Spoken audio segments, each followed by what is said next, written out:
Hi guys, it's Joe Tommaso from the 15 Minutes With podcast. Our show is geared toward helping to keep not only teens but people in general out of our jails and prisons. Our show is unique in the fact that we use real inmates throughout the country and they explain not only about the cases that caused their incarceration, but why it's so important for people to stay out of prison and remain free. Speaking of free, have you heard about the newest and best way to put your podcast out there for the world to hear? Let me tell you about Anchor.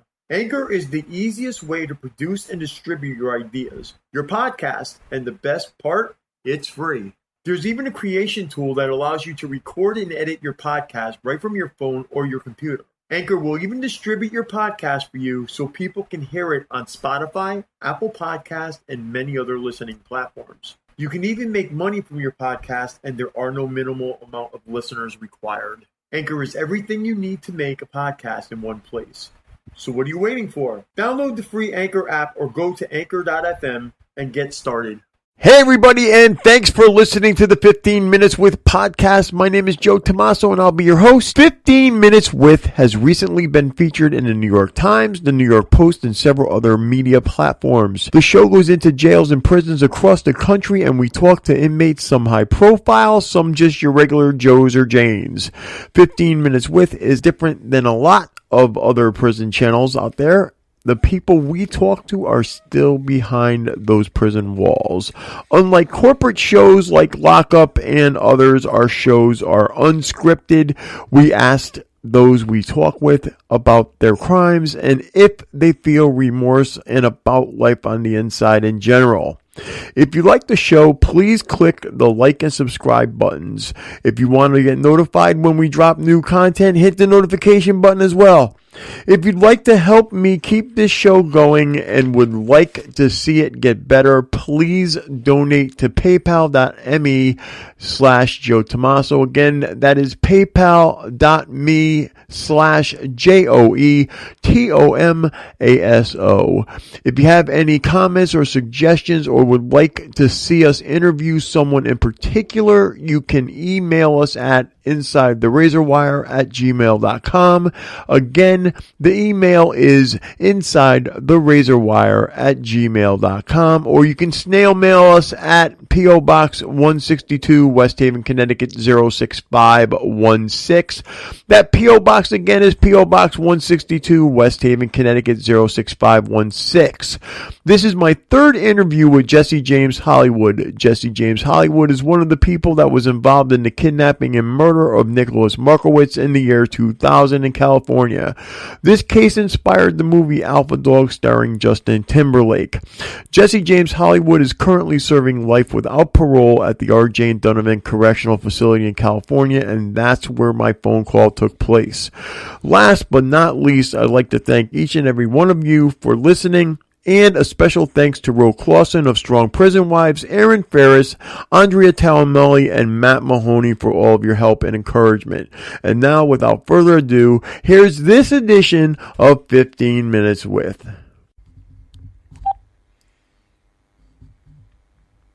This is Global Tel-Link. You have a prepaid call from Jesse.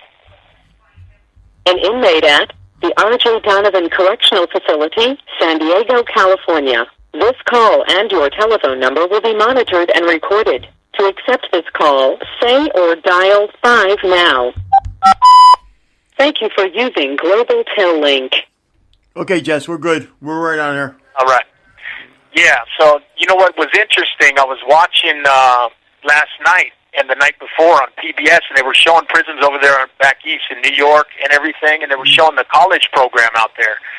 And it's really awesome, the opportunities those guys are getting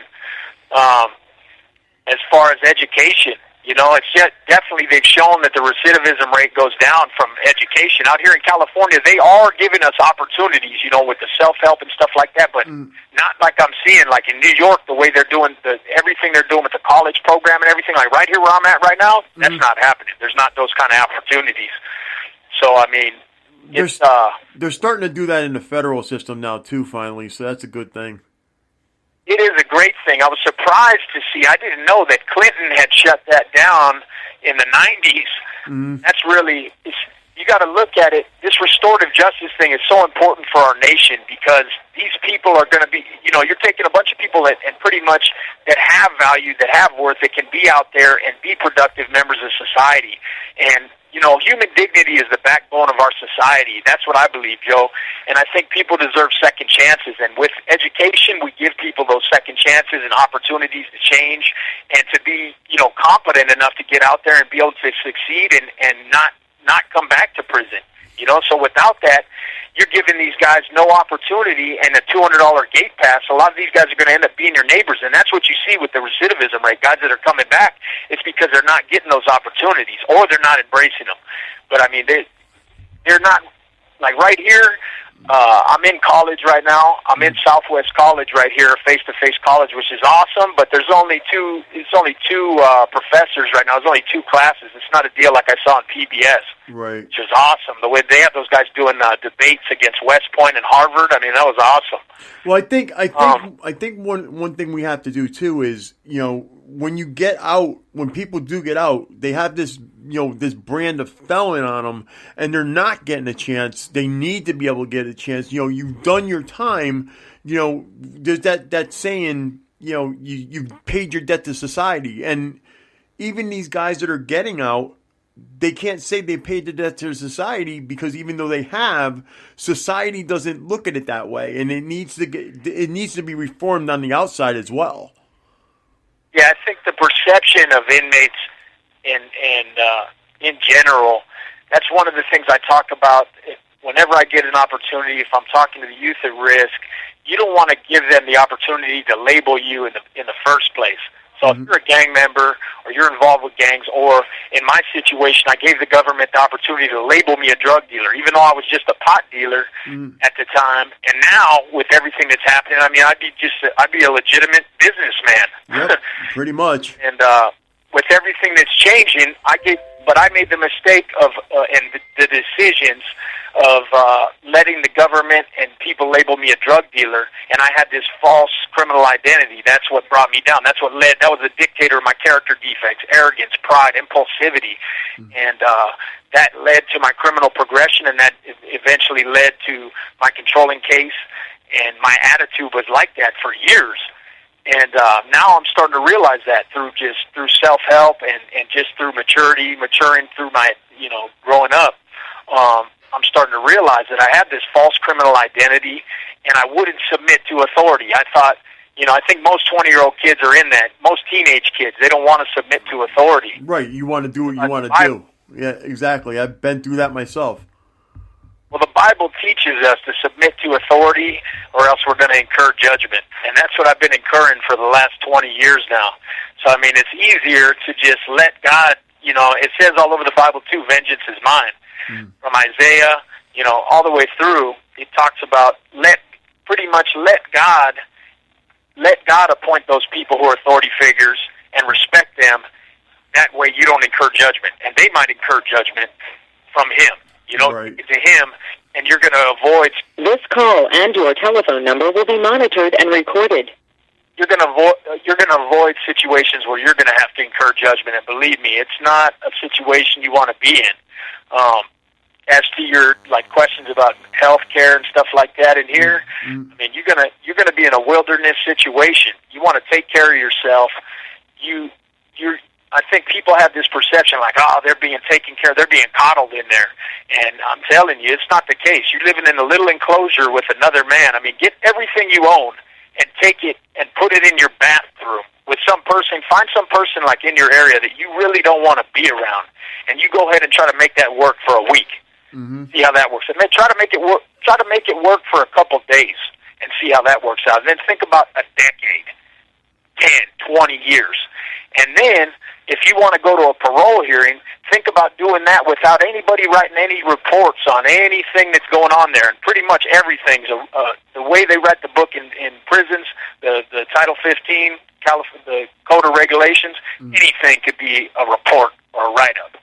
So, I mean, you're looking at a situation where the odds are slim that you're going to convince that parole board to find you suitable over a period of time in an environment like this.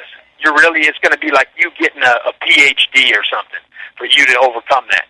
So, I mean, my thing is just be mindful, and be respectful, and respect God. Give God that acknowledge Him for the good things in your life, even if they're little things, and He's going to multiply those. If we're out there like I was as a kid, cocky, thinking you're this smart guy, and this is all me right here. Oh, I'm the weed man. I'm the alpha dog.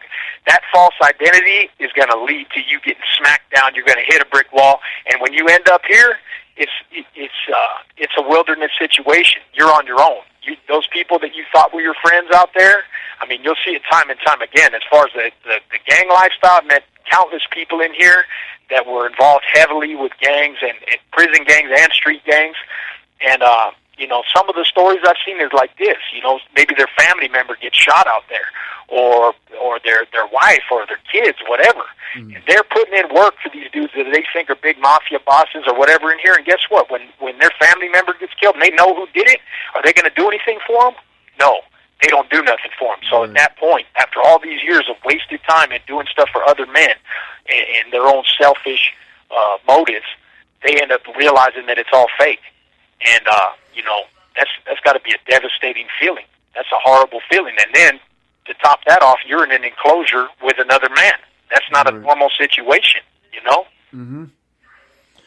I got to tell you, I mean, I can't even imagine getting put in there. I mean, being inside is one thing, but when you're getting decades, that's just crazy, And and actually, one of the things we talked about too, and you point out all the time, is that you're sitting there and there's room for improvement if you do it yourself or if you're giving it to the man upstairs, but you're not getting room for improvement from people here, and then even if you do, you're not, a lot of people aren't taking that route.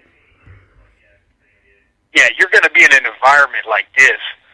You might be doing all the right things, but there'll be a lot. You're in a cesspool of people doing all the wrong things around you in a general area, in a common area.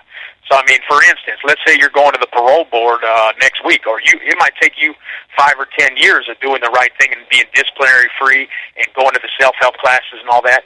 But if you get in one fight, you threw all that away, and you're going to be around violent people. You're going to be around people that know, and they might be even getting out. They're getting out, and they got nothing to lose.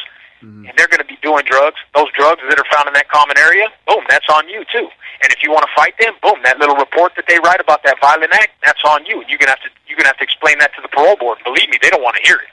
So you're going to have to figure out how to navigate this area without having any kind of disciplinary situation. And you're going to have dudes that are psychopaths around you. You're going to have those antisocial personalities around you that are going to prey on that type of weakness. Oh, he doesn't want to he ain't going to do nothing because he's trying to do the right thing. He can't get no write-ups because he wants to go get family visits.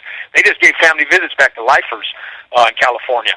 So, I mean, to get that, you have to be in a situation where you're doing the right things.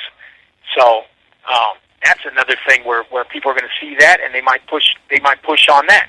If they know you're going to the parole board, that's another situation. If you're a Christian brother, that's one of the hardest things to do because I think that the general mentality of Christians in prison, it's like when I was in 2010 when I rolled up, all the whites, their whole mentality is like, oh well, anybody who's involved with the Christians, they're hiding behind that, or they're a bunch of rapists and child molesters holding hands and singing Kumbaya. We're not with that. You know what I mean, you're going to be involved. You're segregated right out the gate. And if the whites get into something, you're going to be involved. This call and your telephone number will be monitored and recorded.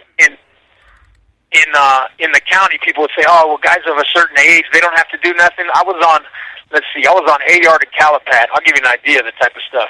I was on A-Yard at Calipat. Some old guy, he must have been 60. He laid it out in a riot and didn't do nothing. The whites got him. I think the blacks beat him up there. They beat him up while he was down, trying to just stay out of the mix. Then they sent him over to B-Yard right there. Our own people stabbed him. I mean, that's how things work here. You see dudes too, in the cells, murders in the cells. I mean, that's a cold situation. Well, I want to. You were talking about the family visits. A lot of people don't realize the family visits. They actually, a lot of people used to call it conjugal and the whole bit, but there was actually family visits And the lifers were not eligible for those family visits, but they are now. They are. So this means with that, go ahead. The CDCR is truly incentivizing positive programming. I think that's an awesome thing, and it gives the opportunity for these guys to have something to, I think it's just important for them to humanize us, us and to build up, to try to prepare ourselves to be out there in society. I mean, it's a big thing you see over in Germany and Norway, these other countries where they have furloughs. I mean, being with your family and the CDCR incentivizing that is an awesome thing. Now, it's not just handed. I mean, it's not everybody just getting handed these privileges. You have to work for it. Yeah, exactly. You got to be medium custody. Then there's still a lot of red tape around everything, which I'm not going to go into. But definitely a positive thing. They're incentivizing programming. They're incentivizing us becoming. When you have a criminal mindset, you need to peel that off and work on being a law-abiding citizen. So I think anything they can do to truly incentivize that, I think is an awesome thing. It's a positive thing. And education, like I was saying, is probably the most important thing. So the more educational programs they have and being able to be there with your family and have those incentives is something that's really going to change the prison system. It's going to change the community in here. It's going to change the communities out there and give people the opportunity to really rehabilitate. I really believe that. And I think that's just better. It's like I said, the human dignity is the backbone of our society. A lot of the stuff in our Constitution that we talk about in our Constitution, these other countries have embraced. We talk about it, but we haven't really embraced it. I mean, you go in there for a capital case. My case was a death penalty case, a capital case. So the first thing we do, you go in there for voir dire, and when the first question they ask in voir dire is, will you kill this man? Will you execute him? And if they say they won't, then they're off the jury. So right then, you got 12 people that are saying they will give you the death penalty. Wow. Oh, and I think a lot of countries, they see that as, they're like, you guys are idiots. These are idiots. Just to even think that, And it's just, there's a lot going on in the system, and I think they're untangling a lot of this crime and punishment that's been going on for 100 years. And a lot of this bureaucratic red tape, it's got a lot of people locked up in California, but I think it's going to take a long time to untangle all that red tape. Well, I definitely think that a lot needs to change, especially with people that were... Seconds remaining. Go figure. People getting sentenced to life without parole when you're a kid, that's just ridiculous. You haven't even begun to live your life, so... We're short, Joe. Yeah. If you got more questions, I can call again. Derek will be out tonight. Okay. He's been trying to call. All right. You know what? Have Derek call me, and then if you want to call me, when can you call me again after this? A couple days. Okay. I'm going to get Derek and Jeff to call you. After you're done with them, we'll get on to the next one. Yeah? Awesome. Okay. Awesome. All right, man. God bless you. Thank you. You too, man. Bye. All right, you're off. Thank you for listening to 15 Minutes With. I hope you've enjoyed this edition. If you have enjoyed this edition of 15 Minutes With, please hit the like and the subscribe button. You can also help me keep this show going and watch it get better by donating to paypal.me/Joe Tomaso. That address again is paypal.me/JoeTomaso. 15 Minutes With is constantly looking for new content to upload and new people to interview. If you would like to share your story, or if there's someone you would like to see us interview, please email us at insidetherazorwire@gmail.com. That email address again is insidetherazorwire@gmail.com. Last but not least, again, if you like to support this channel, please subscribe and hit the like button. Until next time, we'll be seeing you